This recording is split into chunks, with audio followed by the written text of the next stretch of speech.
इस समय पूरी दुनिया ग्लोबल वार्मिंग के दुष्प्रभावों का सामना कर रहा है और दुनिया भर के पर्यावरणविद इस तरह के कदम उठाने पर जोर दे रहे हैं जिससे दुनिया के बढ़ते तापमान को रोका जा सके और गर्म होता पृथ्वी इंसानों के लिए आवासीयता को कायम रखा जा सके।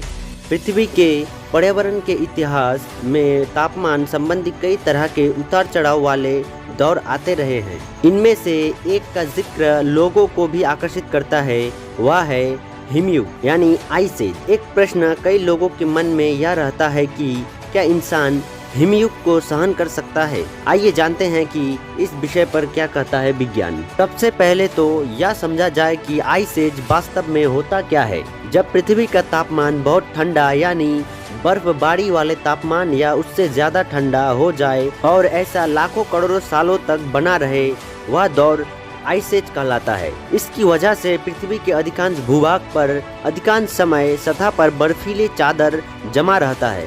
पृथ्वी पर अब तक बड़े हिमयुग के 5 दौर आ चुके हैं।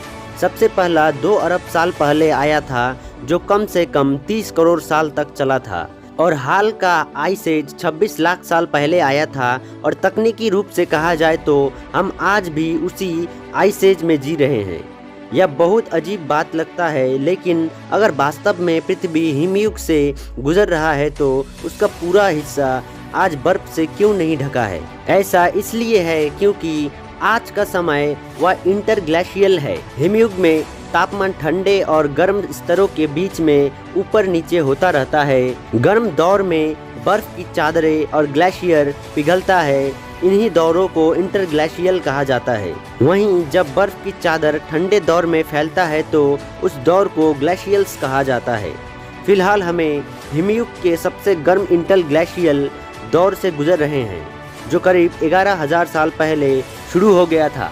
सामान्यतः जब भी लोग हिमयुग की बात करते हैं तो वे पिछले ग्लेशियल दौर की बात कर रहे होते हैं जो 1.15 लाख साल पहले शुरू हुआ था और आज से 11,000 साल पहले खत्म हुआ था, जिसके बाद वर्तमान इंटरग्लेशियल काल शुरू हो गया था। लेकिन उस दौर में पृथ्वी ज्यादा ठंडा था। तब वैश्विक औसत तापमान 8 डिग्री सेल्सियस हुआ करता था जो आज के औसत वार्षिक तापमान से 6 डिग्री कम है।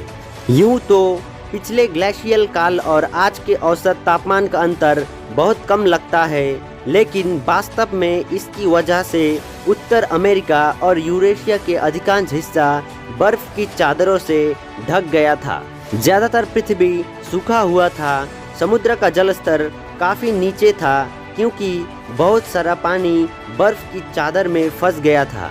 स्टेपीज या सूखे घास के मैदानों की संख्या ज्यादा हुआ करता था। हिमयुग में अलग तरह के जीवों का भरमार था जिनमें से काफी आज विलुप्त हो चुके हैं।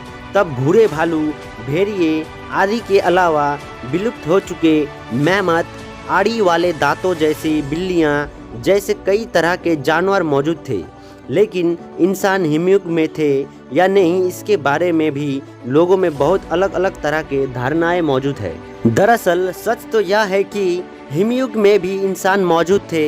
हमारी होमोसेपियंस प्रजाति तो 3 लाख साल पहले ही अस्तित्व में आ गए थे, जबकि कई लोगों को लगता है कि इंसान हिमयुग की ठंड सहन नहीं कर सकेगा और उसके लिए अस्तित्व बचाना तक मुश्किल हो जाएगा। जबकि हमारे युग में इंसानों की जनसंख्या का कुछ हिस्सा ठंडे प्रदेशों में रहा करता था।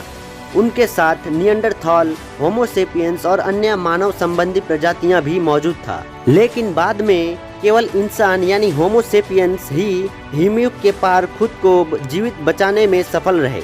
एक और वजह यह भी बताया जाता है कि इंसान यानी होमोसेपियंसों ने युग से बचने के प्रयास किए, ना कि उससे लड़ने के।